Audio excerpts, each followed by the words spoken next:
I'm going to talk to you about a famous Dutch mathematician. And first I would like to, explain to you that he's indeed a famous mathematician. In the Netherlands we do have looking historically, three famous mathematicians. There's Simon Stevin, but we share him with the Belgians because he came from Flanders. Then we have Christian Huygens, and then we have L.E.J. Brouwer. And I'm going to talk about him. Well, in mathematics you do have, I'll keep it very simple, you have arithmetic, and you have geometry, and a lot more. Now, he is in particular famous for his contributions to topology, and look at topology as some kind of generalized geometry. Maybe you've heard of his fixed point theorem. That made him famous. He made these contributions between 1909 and 1912, several fantastic papers, extremely rigorous. He's really one of the founders of modern topology. However, he's also famous for another reason. He is the creator of intuitionist mathematics, which is an original version of constructivist mathematics, and I would like to say something about that. Consider the natural numbers. 1, 2, 3, 4, 5, etc. The last word was etc. What does it mean? Well, it means I can go on forever.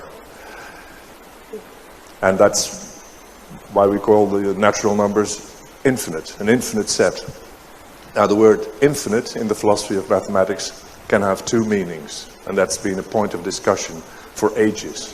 One of the two meanings is that you mean actually infinite, which means that you believe that all the natural numbers are actually there in a way. They're real, all of them.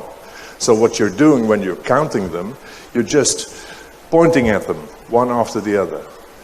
That's a belief in actually infinite. The other position is that you say, oh no. The actual infinity doesn't exist. The only thing that exists is potential infinity. So when you start counting, you're in a way constructing the natural numbers. And you've got as many as you've counted. And then there are tricks to speed the counting up, 10 to the power 10, etc., formal tricks, etc. But what you've got is always finite, but it's unfinished. You can always go on.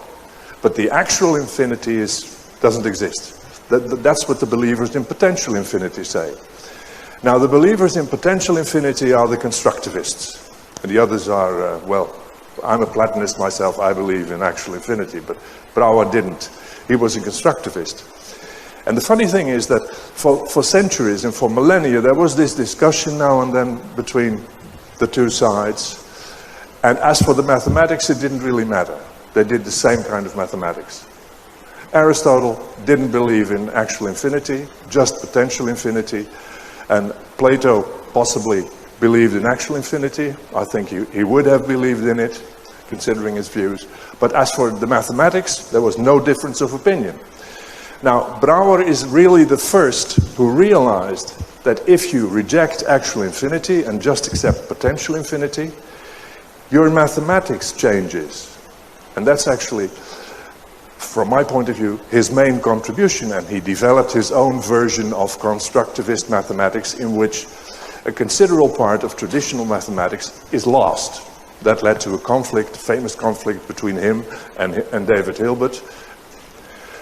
So that's Brouwer. And what am I going to tell you about Brouwer? Well, this is what I just told you. I will sketch his philosophical views because he was not just a mathematician, he was also a philosopher. In a way, a peculiar kind of philosopher, but definitely a philosopher. And I will sketch you the development of his philosophical views and their relation with his mathematics. Now, as a 17-year-old boy, in 1898, he wrote, and in the Remonstrant Church, he read a profession of faith.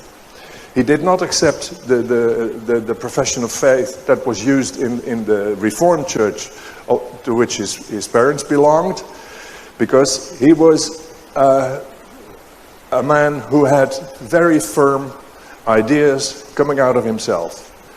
And he stuck to those ideas. So he wanted to write his own profession of faith, one he did believe in, not the one others had written down. It's a very interesting piece of text. I'll read you some parts of it. What is the foundation of my trust in God? And then he says, for the only truth to me is my own ego of this moment, surrounded by a host of images in which the ego believes and which causes ego to live. So there's the ego, his ego, and there are the images. And he says, my life of this moment is my conviction of my ego and my belief in my images. This is directly bound up with the belief in that which is the origin of my ego and which gives me my images, which is therefore independent of me, something that, like me, myself, is alive, and which is higher than me, that something is God. So there's the ego, there are the images, but they must have a basis, they must have an origin, and that's God. And Brouwer believes in that God. This view includes my immortality, or rather it excludes mortality, for time as well as space are part of my images, of which my ego is completely independent. The images given to me contain in themselves, among other things, also the possibility of the existence of other egos. The possibility of the existence of other egos, with their own images, but these are not real. They are part of my images, and therefore of me. My images are my life. It follows that in the world surrounding me and part of me, I'm struck by its loathsomeness, and that I want to remove this, also from the human world. I can hardly call this love of my neighbor, for I don't care twopence for most people. Hardly anywhere in human society do I recognize my own thoughts and inner life. The human specters around me are the ugliest part of my world of images. This heavy stuff, 17-year-old. And he never changed his mind, I would argue, basically. In 1898, Brouwer was what I call an epistemological solipsist, who found only truth in his own mind. But he was also an ontological solipsist, which denied the existence of other minds, other than as suggested in the image, as the images in his mind. Now, an ontological solipsist is in an uncomfortable position, because he basically degrades all other human beings to images. However, he is in this world, he participates in this world, he gives lectures, he becomes a professor, he proves theorems which others admire, etc. Yet, these other human beings he interacts with are only images, and most of them are ugly. This is an uncomfortable position. I was looking for images. So I found this one. Excuse me, miss, you've just disproved solipsism. There's no way my mind alone could have created something as beautiful as you. Well, I couldn't find precisely what I needed, but it's sort of an illustration of this uncomfortable, well, it's easy to make it ridiculous, of course, solipsism. But Brouwer was a very serious man and a solipsist, epistemological, ontological. Yeah. Then he goes to study at university. He studies mathematics and natural science. You study them together, but he concentrated on mathematics. And he read a lot. And at a certain moment he was asked to give a series of lectures. They were published in 1905. And they were given at what's now a technological university in the Netherlands, at Delft. And so he worked on these lectures, and basically he elaborated on his profession of faith. Again, a somewhat peculiar text, but very serious. And Van Sticht, one of the biographers of Brouwer, wrote, he was listening to the voice of his consciousness, studying the works of the wise, who in their search for knowledge did not rely on their intellect, but trusted their inner experience. The medieval mystics Jacob Böhme and Meister Eckhart, and the Bhagavad Gita. So, listening to the inner experience, that's very fundamental in Brouwer. He was born as a man who wanted certainty. He wanted absolute truth. Where did he find absolute truth? Only in his own mind. Well, Life, Art and Mysticism was published, but he read the Bhagavad Gita. My image of the situation is the following. There is this, he's 20, 21, 22 years old, and he's reading these philosophers. His view is the view in the profession of faith, and then he runs into the Bhagavad Gita. This is for the non-Indians, you all know this. But you must imagine Brouwer. He meets the Bhagavad Gita, and what does he meet? Well, he meets a beautiful story, even an exciting story. There is this famous bowman, this famous archer, Arjuna, and he has a coachman, a driver of his chariot, there's about to start a war, an enormous war between huge armies. And the chariot is standing in between the armies. And Arjuna, who's a very important man, he actually doesn't want to fight, because the leaders of the armies are related, and many people will die. There will be lots and lots of suffering, and it's the driver of the chariot is Krishna himself. And the Bhagavad Gita contains the conversation of the two. So I will have to quote some texts from the Bhagavad Gita. One day I'll visit this bronze chariot in Kurukshetra. Lord Krishna tells Arjuna what life is all about. So this is what the young Brouwer is reading. And think of a man who believes this profession of faith. O scion of Bharata, that's Arjuna, O conqueror of the foe, all living entities are born into delusion, overcome by the dualities of desire and hate. There are the images and the ugliness of the world. There is, however, a way out. Gradually, step by step, with full conviction, one should become situated in trance by means of intelligence, sustained by full conviction, and thus the mind should be fixed on the self alone and should think of nothing else. There's the ego from the profession of faith. He undoubtedly will have appreciated the text. And it's indeed easy to identify Krishna with the God in the profession of faith. I am the source of all spiritual and material worlds. Everything emanates from me. The wise who perfectly know this engage in my devotional service and worship me with all their hearts. I am the supersoul, O Arjuna, seated in the hearts of all living entities. I am the beginning, the middle, and the end of all things. Oh, wait. Go back. So my conviction is that the Bhagavad Gita confirmed the views that Brouwer deeply felt. And they corrected his ontological solipsism, because the Bhagavad Gita is not an ontologically solipsistic text. But it also complemented his views, the possibility of liberation, and a clear vision of how one can live a liberated life. That was a problem for Brouwer. All these ugly people, what should I do? Why should I live? How should I live my life? A bit like Arjuna, but differently. But Brouwer added, of course, new elements. Specific attention for the role of science and technology and language. Now, this is a list of the chapters in the Bhagavad, in Life, Art and Mysticism, as the booklet that he published in 1905 on the basis of these lectures is called. The first chapter is called The Sad World. The second chapter is called Introspection, The Fall Through the Intellect, The Reconciliation, Language, Immanent Truth, Transcendent Truth, The Liberated Life, Economics.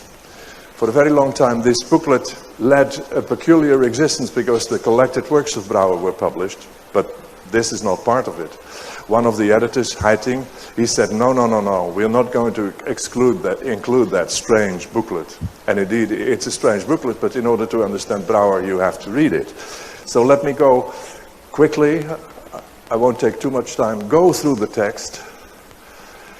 This is Brouwer's view of the world. Life of mankind as a whole, from chapter 1, is an arrogant tearing up and devouring of its nest on this pure earth. messing up its mothering growth, gnawing and mutilating her, and making her rich creative power sterile until all life has been swallowed up and the human cancer has withered on the barren planet. The sickness of mind which has caused this and which has turned men into madmen, they call understanding the world. Climate change, plastic, you name it. He would have said, "Yeah, see, I was talking about it in 1905 already." But his view of technology and science is negative. And he addresses the reader in chapter 2. Having contemplated the sadness of this world, look into yourself. Within you there is consciousness. And then he talks about meditation. In chapter 3, he identifies the culprit. That's the intellect.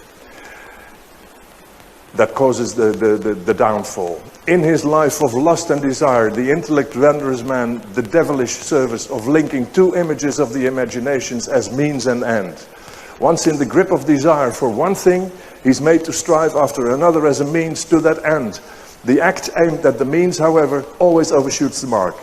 Man's blinkered view prevents him from recognizing the sometimes very detrimental effect of such action. So you want to go there, you need something to go there, you try to get what you need, but that's already deviating a little bit from the goal. In order to get to this need, to these means, you need other means, and his idea is that you might wind up going in the opposite direction. You want the good, and you're heading towards evil. And that's what's happening according to Brouwer. This is simple analysis. Analysis indeed. Then the 4th chapter is about life after one realizes the corruptness of the world. You look on this life as the direction of your duty, and you live it as directed from within the self. In other words, you recognize that all these earthly bonds remain your inevitable karma until God releases you. No new desires will be able to deflect you from your path, and you will not wantonly increase the burden of your karma. I see here Arjuna doing what has to be done. And the same idea is present in this text. Brouwer had a very negative view on language. That's related to his inclination towards solipsism, and in particular his epistemological solipsism. He viewed language as a very, very imperfect means to reach the mind of someone else. Actually, he felt that is impossible. And mathematics, of course, could not be based, we'll get to that, on language, on something as imperfect as that. Well, of course, philosophers and metaphysicians, they're fond of language, they do all kinds of things with this, but this is not Brouwer's ideal world. And in the end, he answers the question of possibility of true communication with no. Then there is a chapter on immanent truth. He discusses art. Art, which is real truth, belies common sense, causality, and science everywhere. It sees the avenging of fate in everyone's life, how the illusion, the hope, and the trust in the stability of this world is turned into misery. He views the right kind of art as positive, because it reveals the situation we're in. And then he starts quoting the Bhagavad Gita. The truth, he calls it transcendent truth, that is the truth that guides a man to a life free from the shackles of fear and desire. And then he quotes the Bhagavad Gita. One who works in devotion, who is a pure soul, and who controls his mind and senses, is dear to everyone, and everyone is dear to him. Though always working, such a man is never entangled. That is the idea. You're aware of the situation you're in, and then you can do what you have to do. A person in the divine consciousness, although engaged in seeing, hearing, touching, smelling, eating, moving about, sleeping and breathing, always knows within himself that he actually does nothing at all. Because while speaking, evacuating, receiving, or opening or closing his eyes, he always knows that only the material senses are engaged with their objects, and that he is aloof from them. There's Brouwer's ego from the beginning, and an explanation of this world of images. Well, now we get to mathematics. The profession of faith and life, art, and mysticism are indeed the background of his views on mathematics. Well, he did not only read the Bhagavad Gita, he also read Western philosophers, and my personal idea is that he in particular read Schopenhauer, also a German idealistic philosopher, also one who was interested in Vedic texts in the Bhagavad Gita. Maybe he got to the Bhagavad Gita via Schopenhauer, but in these German idealists, they have the idea that reality is, to a large extent, a construction of the human mind. Space and time, in particular, are constructed by the human mind. That idea returns in the case of Brouwer. However, at the time of Kant, there was no non-Euclidean geometry. There was only one geometry, the theory of the space, the one and only space. And then in the 19th century, as we've seen yesterday, non-Euclidean geometries were discovered.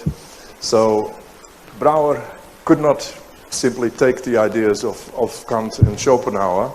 He had to adjust them, and he realized, and that's actually a simplification, he realized that all he needed was time.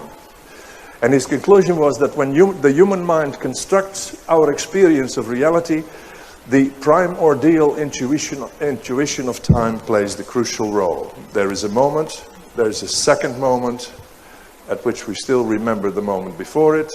Henk Barendrecht referred to this yesterday.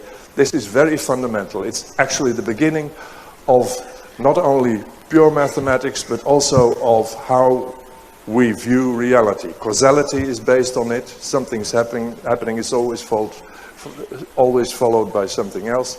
So there is the beginning of a natural law in nature. So his idea is that causality and space can both be understood starting from this fundamental intuition of time, and starting from this intuition, all of mathematics can be introspectively constructed. The natural numbers, the continuum, the geometries, etc.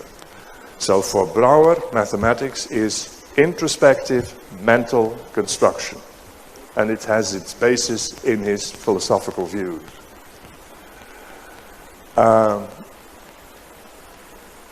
He rejects language as a possibility so he rejects formalism. And he also rejects logicism, because logic, from Brouwer's point of view, is based on the discovery of regularities in the way we use language. So there's language again, and cannot be used as a basis for mathematics. So my point is, his intuitionism follows from his philosophical views. It all starts to make sense. This is a sketch of, I might skip it. The point is, these ideas stay with Brouwer till the end of his life. In 1928, at the bottom, he gives a lecture in Vienna, Mathematics, Science and Language, and there he does not elaborate very much on God or the ego and things like that. The mystical element is absent, but what is clearly present is the primordial intuition of time, how it leads to mathematics, how it leads to science. What is also very, very present there is the will, and that's one of the reasons why I believe that he was, to a large extent, influenced by Schopenhauer. He views language actually as something that mankind invented to impose one's will on someone else. That's the function of language. Well, very often, of course, we talk to somebody because we want him to do something for us, or we want him to move in a certain direction. So there is, it's not ridiculous at all. There you see Brouwer. Well, he was a vegetarian. He liked to sit in this cross-legged pose. He slept outside often.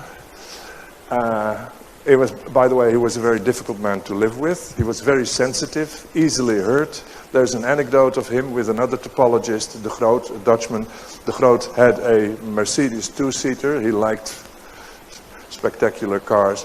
And he took Brouwer from Amsterdam to the village in which I happened to live, but Brouwer lived close by, and the other topologists lived there too, in the two-seater.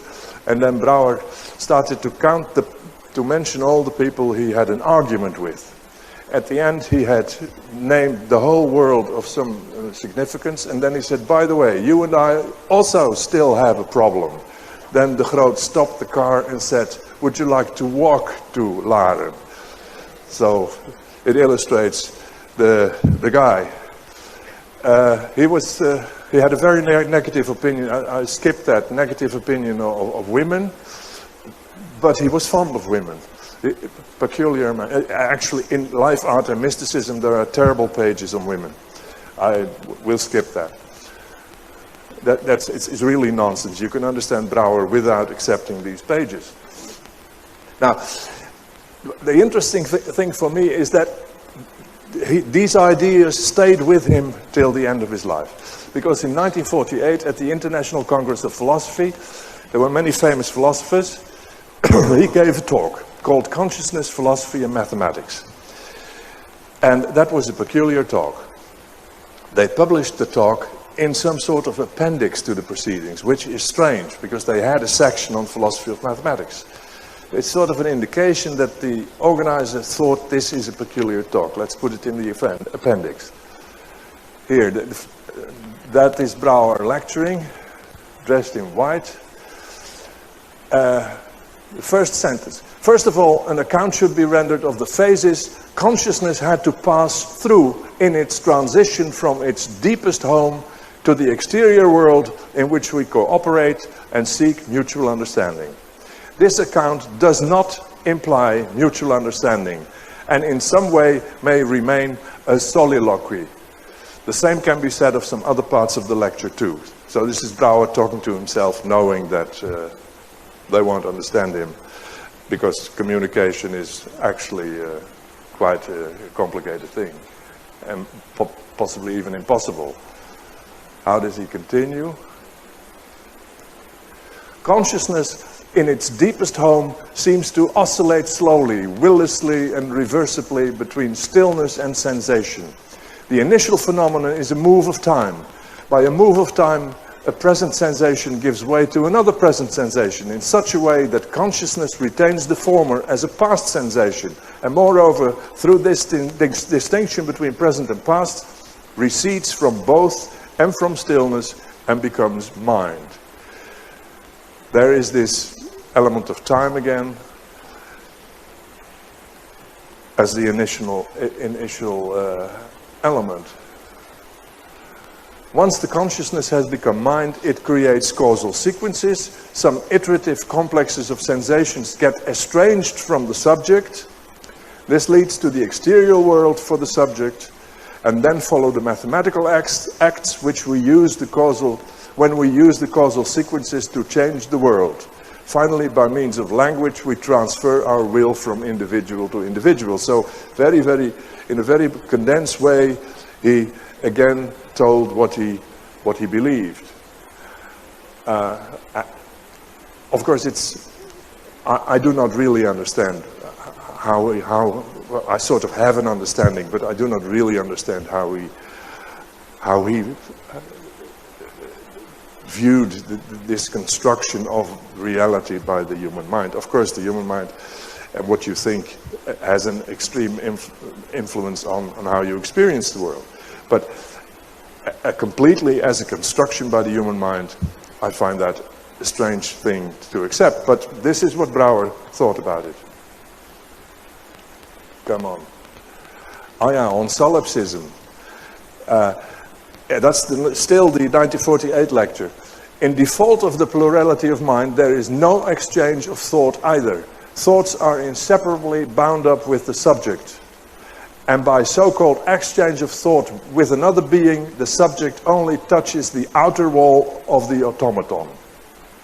This can hardly be called mutual understanding. only through the sensation of others' soul, sometimes a deeper approach is experienced. And when wisdom revealed the beauty of this sensation, find expression in the antiphony of words exchanged, then there may be mutual understanding. Apart from the soul, every expose on the sense and the essence of life is a soliloquy. This is his English. It was a lecture in English. And then Brouwer returns to the question whether we meet wisdom and truth in the transition from pure consciousness to the world as we experience it now. While discussing wisdom, he quotes the Bhagavad Gita. One who is not envious, but is a kind of friend to all living entities, who does not think himself a proprietor and is free from false ego, who is equal in both happiness and distress, who is tolerant, always satisfied, self-controlled, and engaged in devotional service with determination, his mind and intelligence fixed on me, such a devotee of mine is very dear to me. Yeah, this is remarkable. Frits Staal is a Dutch, he was at Berkeley, is a Dutch expert on among others, Sanskrit. And he was present when Brouwer gave this talk in 1948. And he wrote later, Brouwer included in his talk a long quotation from the Bhagavad Gita, torn out of its natural context and placed in a new and totally unintelligible environment. He had been warned at the beginning of the lecture when Brouwer said that his talk might become a soliloquy, of course.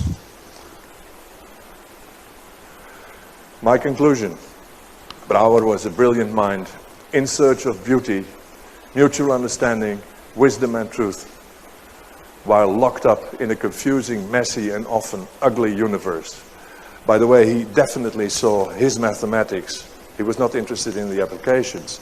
He saw his mathematics as a form of art. That's how he could do it within his view of the world.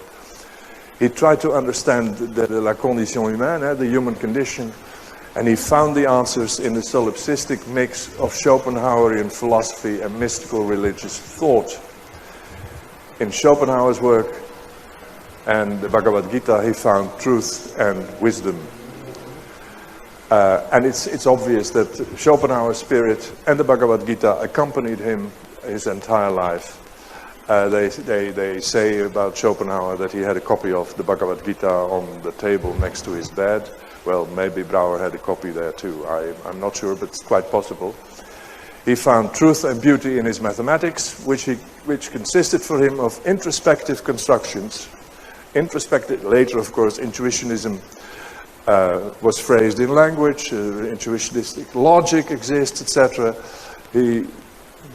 That's not really Brouwer's intuitionistic mathematics, but he liked fame. He was, after all, a human being too, so he would have liked it, I guess.